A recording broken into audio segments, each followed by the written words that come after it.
Okay, so this is the second part of the sequence that I'm doing on this, I don't know how to put it, people who, without realizing it, supporting the entire system of slavery, and about how their minds are actually working against them. The comfortable lies that they're still swallowing, while in some level, thinking that they're actually learning and growing. And also wanted to make a preface that yes, I am using language. It's going to be very confronting.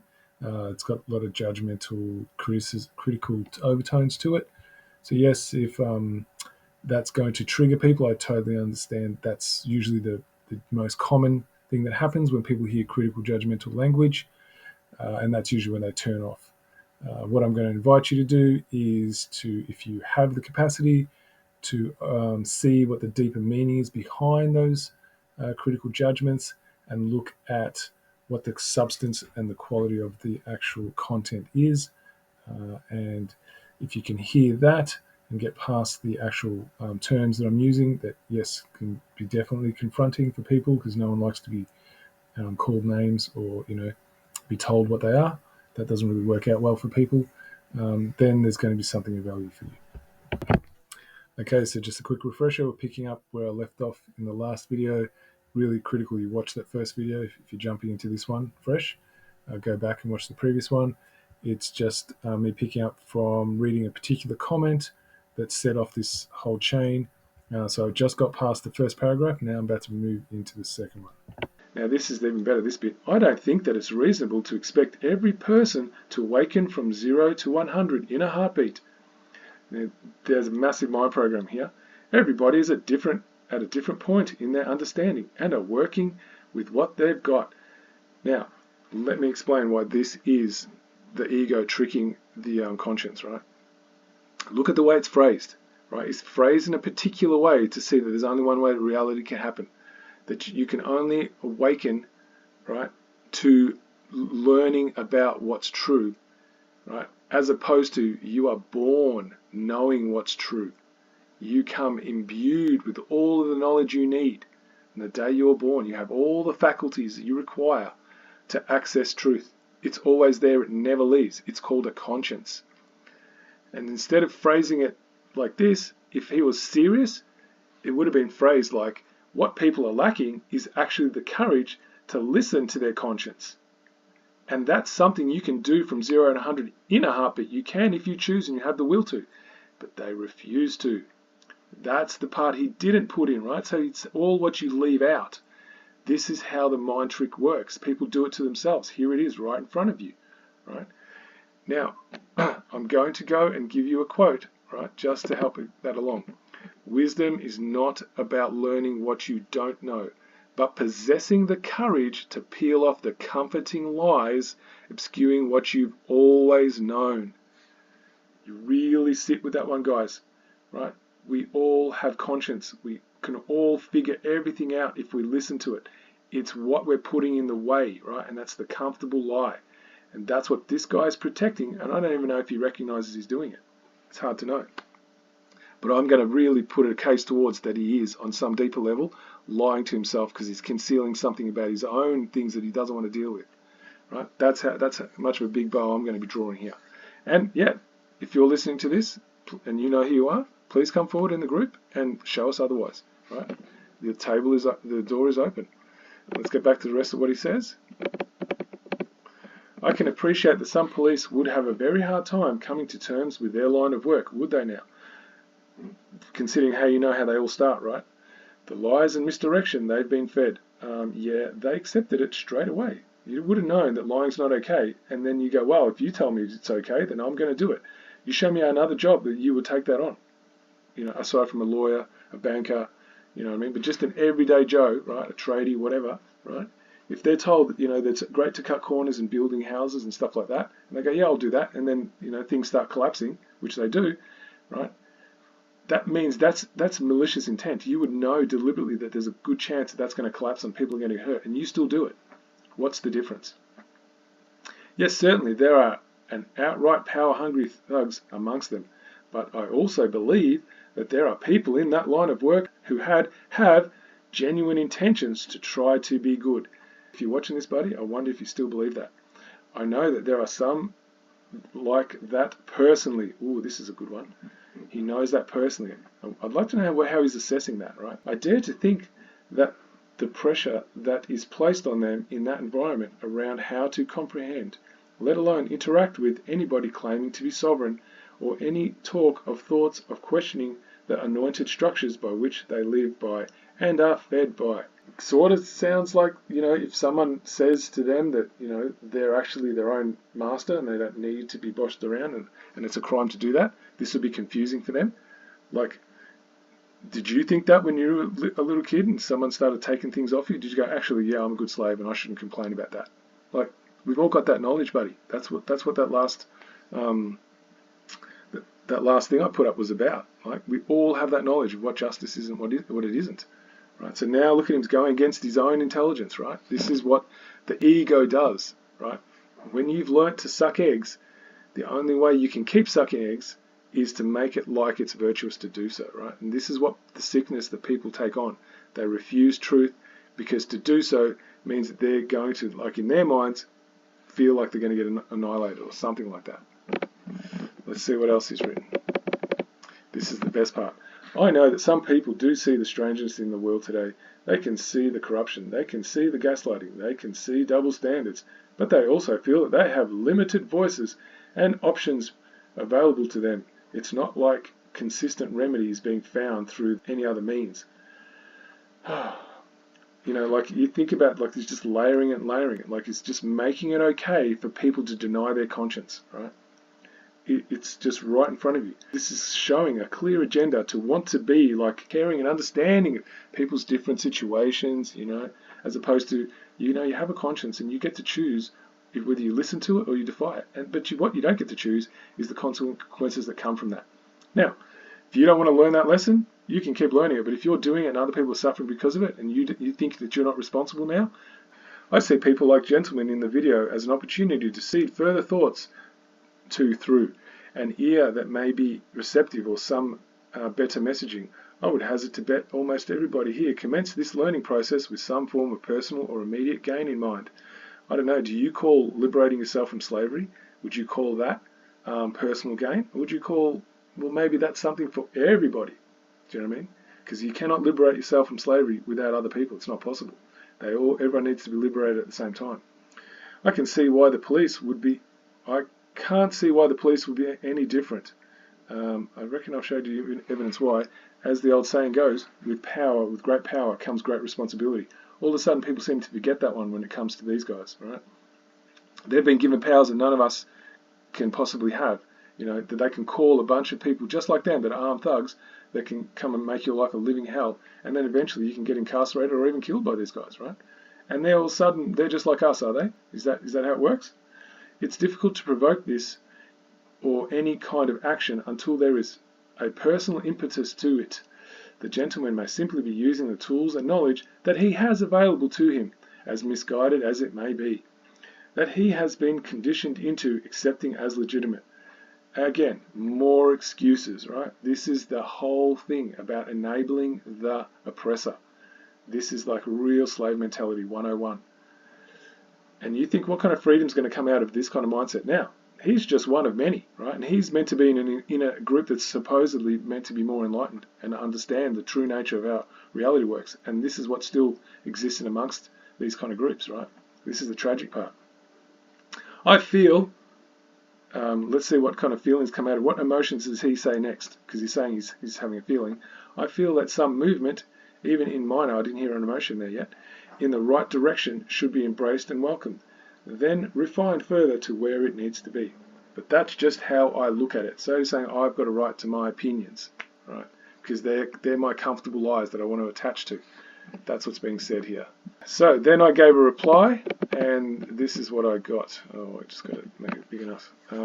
I've watched the videos and seen those thoughts before.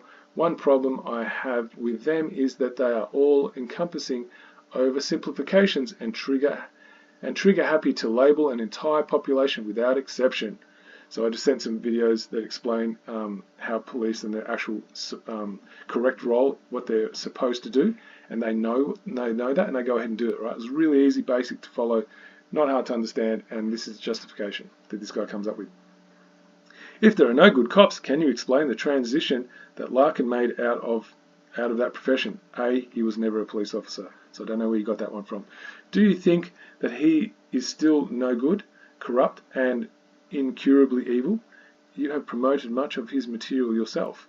Yes, I have, and I can tell you now, I've never seen him ever say that he was ever a police officer, ever. I've seen him speak in multiple different videos about exactly why they're all criminals. One of the principles behind trial by jury is to consider the intention of the individual, whereas the videos you posted refuse to take that into account, so that all can be painted with the same brush. Yeah, because immorality is immorality. It's really simple. The video stating that there are no good cops because they refuse to morally object to enforcing laws with discretion.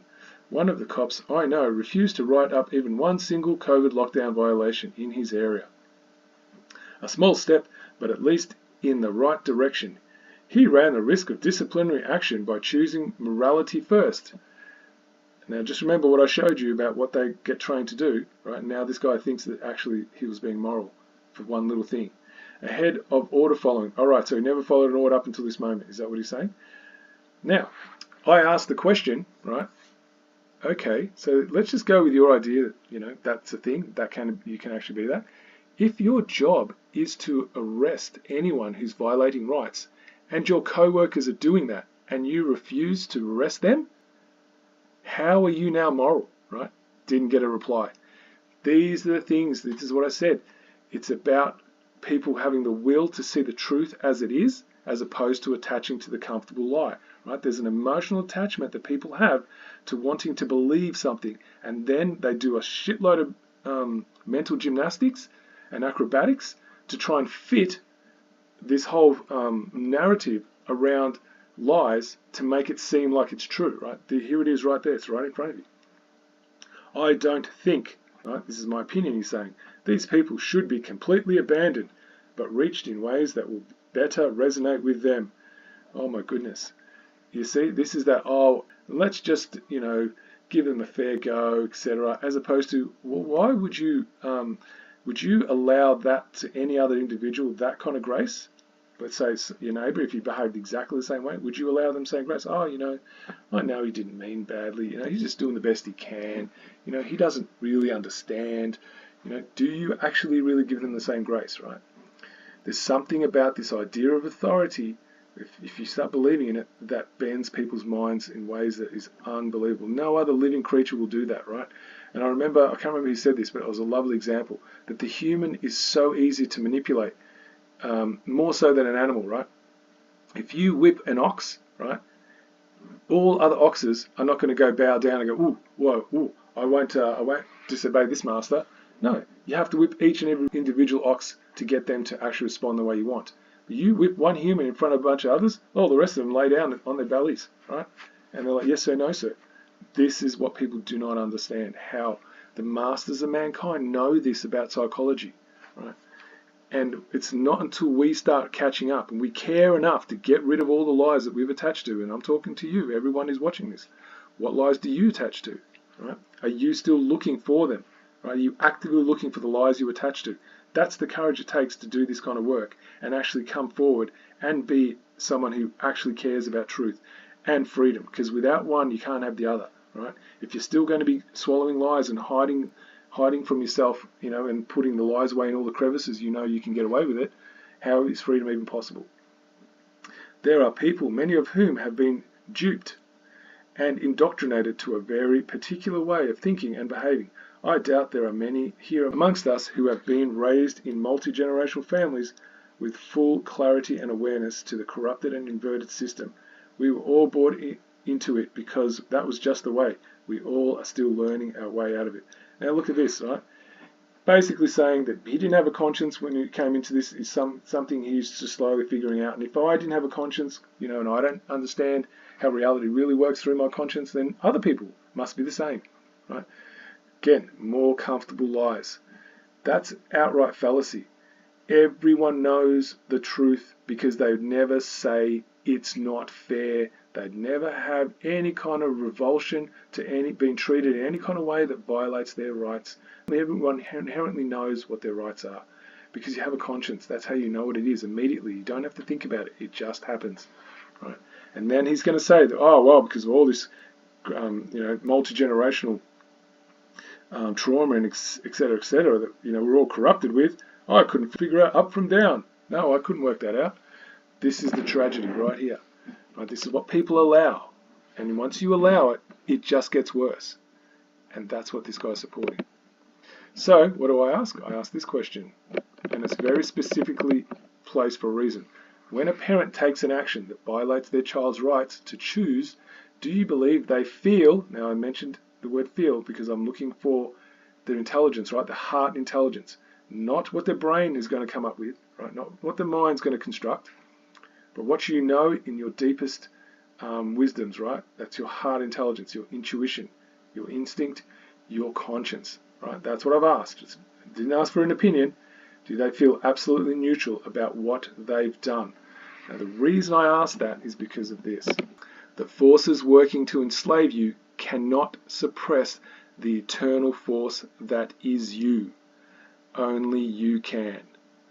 That's what this has always been about, is how much effort do you put into suppressing what you know in your heart of hearts. Right? You hear about it all the time. People say it, listen to your heart. It's everywhere, it's plastered over the place, but how many people really do, right? This is now ground zero, guys. How many people really, really do? You all know something's up, but what do you do about it, right? So, let's carry on. Let me tell you why you're here. You're here because you know something. What you know you can't explain, but you feel it. You felt it your entire life. That there's something wrong with the world. You don't know what it is, but it's there, like a splinter in your mind, driving you mad. It is this feeling that has brought you to me. Do you know what I'm talking about? So there you have it, guys. How many people watch that movie? And if you're sitting there being honest, could you not say you resonated with that? That you've known something's deeply the matter with the way life is lived. But what did you do about it? That's the real question here. And because most people just take this as entertainment, no matter what it is, like even what I do, people take this as entertainment. Right now, what I'm doing. Like this is taken as entertainment because people don't act on it. And unless you act on it, this is entertainment to you. That's the raw facts. Because knowledge without action is denial of truth. You can have all the knowledge you like and you can fill up your brain and get off on knowing these things, like it somehow enriches your life. But if you do nothing about it, if you don't act on that knowledge, you're as complicit as anyone else, right? Who gives their time and attention to the violation. That's why this is merely entertainment for most people. That's the tragedy of this. And so this is why I'm putting it all together. I asked the question because we all deeply know something's the matter. And we all know when we violate someone else, right? We take away their right to choose, that we feel something about that, right? That's your intelligence. It cannot be overridden by your mental gymnastics. That's how much power the truth has that resides in us, that we are part of. And until we start becoming really honest with ourselves, right? All this kind of gibberish that people like this spew out is going to be accepted as like just normal and natural. Okay, that's where I'm going to leave this one, part 2. I'm going to continue on with the, what do I call it, people's comments, and go into it in a bit more depth in number 3. So stick around for that one. While you're here, just going to put obviously a bit more info, or probably the same info, about how to actually deal with police in a lawful way that's actually peaceful and non-violent. And if that's something you're willing to do, then stick around. Okay, now just to finish off, I just want to draw your attention to, if you're interested in understanding where all this knowledge has come from and what it's connected to, here's a brilliant site for you. It's the Magna Carta 1215 Australia site. So just quickly, Magna Carta is that agreement that's still in place today that allows for a system of public servants throughout the entire English Commonwealth system of justice. And that's what all public servants swear an oath to. So they're bound by that entire structure. And so if you just want to have a quick look of where to find something that you can learn specific to do with police right now, I'd go to the Action Now page. So here it is here. And you can see there's letters here to the police constable, judicial officer, lots of information and things I just said there, but in a lot more detail, and the public servant one as well. And then there's different versions of that here, child protection, if they're using pre-crime, which they all do, which is just order following from legislative branch, which they have no authority to do. That makes them criminal as soon as they start dictating the minutiae of your life. Here you go, dear Police Commissioner, if you want to get even more detail, and this one's specific to Victoria. Okay, so there's lots for you to look through here. You've got news and articles, so there's plenty of things to read here, as you can see. So the first one here is the secure boundaries for freedom to prevail. That's what the Magna Carta is all about. Pretty much what I just described to you earlier, where the individual right to decide for ourselves and govern ourselves. That's what that protects. Otherwise, we're slaves, right? So it's really simple, and there's just more stuff here to do that. Just going to move over to the learning section. So you've got videos, so plenty of video resources here. The Magna Carta lessons, as you can see here. Then you've got, this is brilliant, this is 2-minute description of the true nature of the control system we live under. If you want to learn that real quick. So here's Will Kidd again. So he's done a few vids, as you can see. So he's done a lot of research on this topic, years and years. This is Mark Pascoe. This is about natural law, if you're really interested in that, because everything comes from the knowledge of natural law. And if you don't understand natural law, you'll always be controlled. This is an attempt to start getting from basics and principles and moving up to understanding how that fits in with the Constitution and what that really means. So that's another thing to look at here. John Locke does a lot of great stuff here on Article 61. So then you've got the reading version of that. So that's if you like that, you've got reading. So I'm just going to point you to one specific one. To me, this is the one I'd go to straight away if I really wanted to learn something, and that's this one, the Constitutional Treatise. This breaks it down really simply. So that's all I wanted to show you guys. If you are interested in educating yourselves and your children about how true freedom works and your rights and how they're protected under this structure, and anything else is a fiction, and it's deliberately created to actually bamboozle you to think that public servants have the right to forcibly dominate and control you and take your money and then treat you as their cattle and property, right? If you want to understand how that's been done, it's a great place to come and do it. That'll do.